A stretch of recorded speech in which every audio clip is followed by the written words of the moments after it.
Žemoje temperatūroje kepta 2 skonių silkės filė. Išpjaunama silkės filė ir atsargiai išimamos ašakos.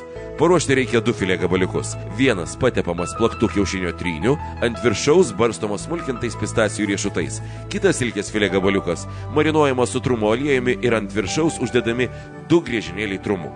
Abu paruošti filė gabaliukai kepami 62 laipsnių temperatūroje sausu režimu 12 minučių.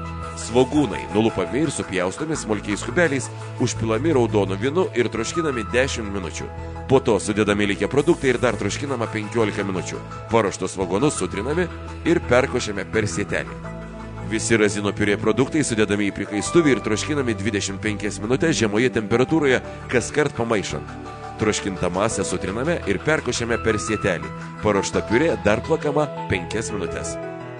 Iš virto burokėlio išpjaunamas bokštelis.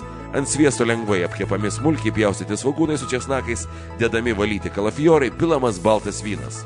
Vynui nugaravus pilama grietinėlė ir viskas troškinama 15 minučių. Baigiant troškinti sudedami prieskoniai. Paruošta masė sutrinama ir perkošiama per sietelį. Paruošta kalafiorų piurė sudedama į burokėlio bokštelį, kuris dar užkepamas orkaitėje kartu su silkė 62 laipsnių temperatūroje, sausu režimu 12 minučių.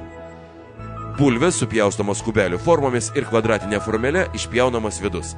Lieka tik bulvės kontūrai, kurie kepami riebaluose 160 laipsnių temperatūroje 12 minučių.